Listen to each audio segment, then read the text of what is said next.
महिलांचे प्रश्न कोणता पक्ष सोडविल असं तुम्हाला वाटतंय? नक्कीच मला भाजप सोडवेल असं वाटतंय. मी भाजपकडून खूप अपेक्षा ठेवल्या. भाजप शिवसेना जी युती झालेली आहे त्यांच्याकडून माझ्या अपेक्षा आहेत की त्यांनी हा महिलांचे क्वेश्चन सोडवतील.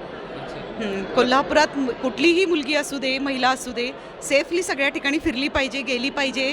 त्यांचं जाणं येणं एकदम इझी झालं पाहिजे. असं कुठेही त्यांना बर्डन नको की लेडीज फिरतायत, काही प्रॉब्लेम्स आहेत, असं काहीही वाटायला नको. माझ्या भागामध्ये बरीचशी कामं झालेली आहेत, त्याचा काय विषय नाही आहे. बरीच कामं झालेत, पण अजूनही सुधारणा करण्यासाठी वाव आहे. खरं तर कोल्हापुरातली एंट्रन्सच आहे की प्रभाग क्रमांक 2 आणि 3 लेफ्ट आणि राईटला कोल्हापूरच्या.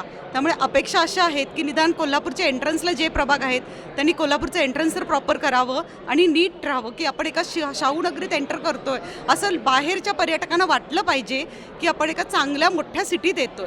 त्या मानाने आपण थोडंसं अजून कमी पडतोय. त्याचा विचार नक्कीच या युतीने जेव्हा सरकार येतील निवडून त्यावेळी करावा. तुम्ही कुणाला संधी द्या या सर्व तुमच्या नक्कीच अपेक्षा मी आहेत? भाजप आणि शिवसेनेला संधी देईन. नक्कीच या महायुती आघाडीला संधी देईन. एक चान्स देऊन बघूया 5 वर्षासाठी त्यांना ते काय काम करतात. डिपेंड्स त्यावर नेक्स्ट टाईम आपण आहोत.